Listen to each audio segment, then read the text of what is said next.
Hello, what is up mga ma'am, sir, ma'am? Ako po si Ralph C. Fry, isang visual artist from Manila. And today, we are going to talk about the Marvel Legends X-Men Psylocke action figure Apocalypse Wave.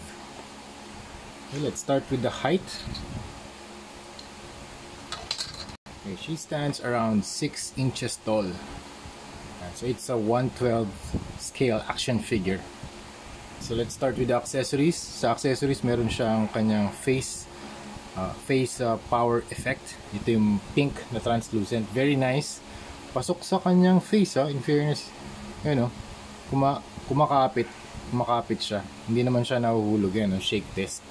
Okay, maganda yung design. You have the pointed na mga effects. Yan, merong mas masikip na area dito para kumapit dun sa face. Then you have the pointed areas. Ganda nung pagkakasculpt ito. You have the area for the eyes para kita pa rin yung kanyang mata. Some sort of a mask design or a head sculpt or a headpiece design. Tapos dito naman sa kanyang hands, you have the parang psionic blade effect.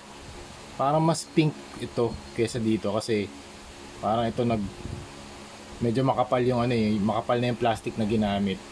So mas mas potent or mas saturated yung color nito. Dito naman yung sword, super cool yung ginawa nila. Yan, removable pa yung effect nito na pwede nyo pa i-slide. Yung effect na parang nagsuswirl dun sa sword ni Psylocke. Ang ganda ng kanyang sword, yung katana. Translucent pink din, very nice color. Ang ganda ng contrast dun sa kanyang costume or sa kanyang suit. Yung suit niya, it's a parang cobalt blue na suit color yung suit niya. Tapos meron kang mga lines dito sa kanyang arms and then dito sa kanyang legs. So yung lines dito medyo manipis pero dalawa, 1 and 2. Tapos dito naman sa kanyang left hand mas makapal. Okay, zoom in natin konti sa head sculpt. Medyo decent naman yung head sculpt niya. You have the eyebrows, you have the eyes, tapos meron pang eyelids, and then yung kanyang part ng pupils color blue, and then you have the white part ng eye. Okay din naman yung nose, the lips, very nice na jawline, the cheekbone, the ears, the hair. It's very dynamic. You have the softer plastic sa tips para hindi naghihinder sa articulation. And then you have this, sana natatanggal lang din to. Itong kanyang some sort of a cloth dito sa waist niya. Parang yung kay Jada Toys na Ryu, yung parang pwede mong i-remove and reattach.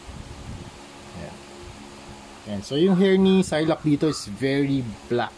Color black lang talaga mga ma'am sir. Tapos yung kanyang suit, navy blue or cobalt blue pala.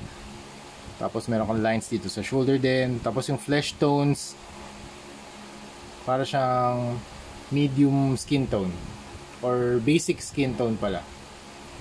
Tapos dito sa legs, pinrint nila yung serial number ng toy. Sana dito na lang nila pinrint sa ilalim ng paa para pag pinog siya na nakatalikod, hindi kita yung numbers. Okay, articulation, head up, down, and look down, nice. Rotate, tilt, rotation, pwede ba 360 to? Pwede 360, nice. Tapos yung kanyang hands or yung arms, out, rotate, 360, out. Walang bicep cut dito, pero okay, okay. Double jointed, tama, 1 single joint lang siya pero more than 90 degrees naman yung bend. And then ball joint yung kamay. You have the cut beneath the breast, so you can do some movements here, some 360 tama, 360 pwede rin. Okay, wala namang waist cut. You have the stomach part here.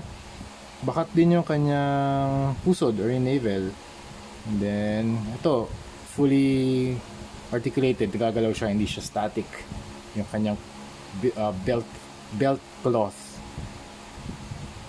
Tapos sa legs, pull down, kaya ito pull down. Walang pull down.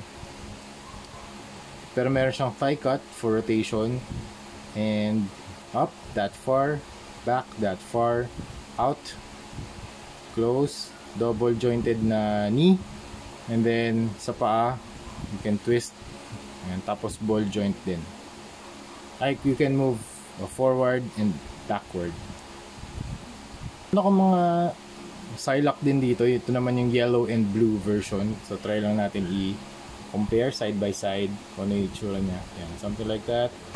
Tapos meron din akong Deadpool. Yan. From Marvel Legends din naman to. Yan, Marvel Legends and customized Jada Toys Ryu. Yan, 6 inches din to. Pwede na rin pang ano, Marvel vs Capcom display. Yan, so ang gagawin natin dito magkakaroon tayo ng head swap from this yellow and blue Silac. I-fit natin dito. Yun yung gusto ni client. So thank you very much client for this opportunity na makapag-customize din ng Silac. Gagawin natin siyang comic book style ulit. Okay? So pupunta ito sa Mexico City. Kaya yun, sige, start na natin i-customize. So yun, thank you very much for watching and see you sa next video. Bye bye. Next video ito naman, the yellow and blue one, okay?